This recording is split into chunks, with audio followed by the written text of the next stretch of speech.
కట్టుబడి వారి పాలెం భూమి అని వాళ్ళకి తెలుసు. మాకేనేది వాళ్ళకి తెలుసు.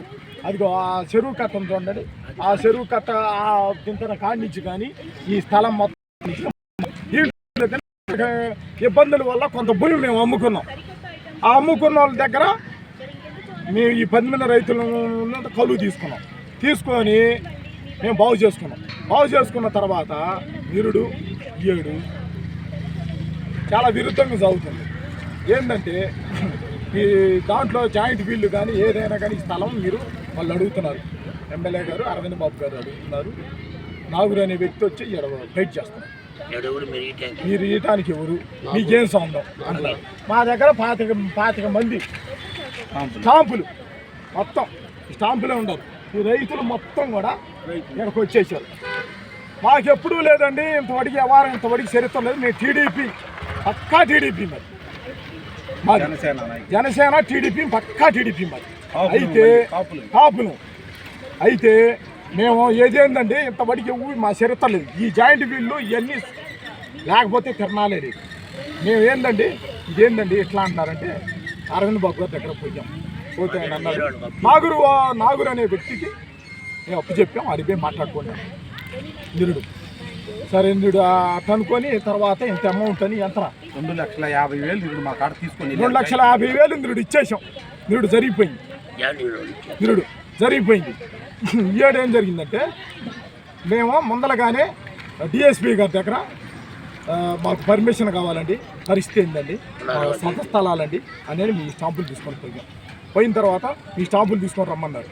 మేము పోయిన తర్వాత ఈ స్టాంపులు మొత్తం చూసి సంతకం పెట్టినట్టు పెట్టి మాకు పర్మిషన్ లేకుండా చేసేసారు. ఏంటంటే సీసీ గారి దగ్గర బొమ్మన్నారు. వాళ్ళు ఏమంటే మేము పర్మిషన్ ఇవ్వము. ఏంటంటే నాగురు అనే వ్యక్తిని అడిగిపోయి మీరు పర్మిషన్ తీసుకోండి.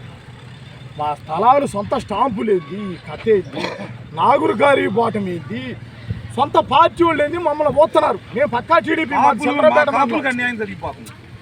చిలకలూరుపేట మండలం, అది కట్టుబడివారిపాలెం. మా నియోజకవర్గం ఎమ్మెల్యే గారు పుల్లారావు గారు తాలూకా. ఆయన ఏమన్నాడంటే అబ్బా మీ నియోజకవర్గంలో మనం కాలు పెట్టండి చూసుకుంటాం. ఏమీ లేదు తప్పు. ఒకటి ఎప్పుడూ చరిత్ర లేదు. మాకు అన్యాయం జరిగిపోతుంది. మాకు ఏటా ఒక శివరాత్రికి ఒక 10 రూపాయలు వస్తాయి. అంతే కనుక మాకు దీంట్లో ఆశించేది ఏంటి? మమ్మల్ని ఈ రకంగా వస్తే ఏది వచ్చిద్దో మీకు తగలెంగుతాం. ఏదైనా రానండి ఈ చోట్ల తగలెంగుతాం అంటూ దీని గురించి పరిష్కారం మరి ఏం చేయాలో అర్థం కాక, పార్టీలో ఉండి ఎటు పాలేక, టీడీపీ జనసేన ఉండి మేము ఎటు పాలేక, ఎటు చెప్పుకోలేక మా పరిస్థితి అధ్వానంగా మారిపోయి ఇవాళ మొత్తం తిరిగి వచ్చాం. నిరాహార దీక్ష చేద్దామని ఇక్కడ కూర్చున్నాం. మరి పాడపగండ శివరాత్రి అంటే ఇటు నుంచి చిలకలూరుపేట నుంచి ఎక్కువ అయింది. మా భూములు అయ్యి కూడా మేము ఇక్కడ అసలు మా విలువ లేకుండా పోయింది. ఎప్పుడూ లేదు. ఎంతమంది ఏం మారినా కూడా ఇంతవరకు చరిత్ర అనేది లేదు. మీ పేరేందన్నా? ఆ పేరు చెన్నశెట్టి నాగాంధీ. నీళ్ళు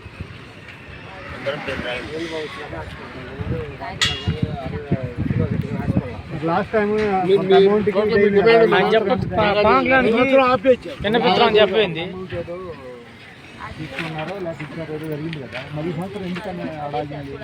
ఆగిందంటే సంవత్సరం మరి 2.5 పోతే 7-4 పోయింది. 7 వచ్చేది 10 రూపాయలు అయితే 4 బొమ్మటి ఆడోది 4 అంటే ఇప్పుడు వాళ్ళకి 4 లక్షలు ఇవ్వాలి మీరు. ఇంటి పన్ను ఈడ పొలం ఈడ సాయంత్రానికి వస్తారు సిత్తు వాడు కరెంట్ వాడు ఉన్నాడు, వాడు 1 లక్ష అడుగుతాడు. అదైపోయిన తర్వాత స్థలం వాళ్ళు మళ్ళీ అటు ఎన్ని కడతారు వచ్చే దిగేవాడు జాయింట్ వీల్ వాళ్ళు కానీ ఎవడైనా మరి పంచాయతీ పనులు వచ్చింది. వెళ్ళిపోయారయ్యా.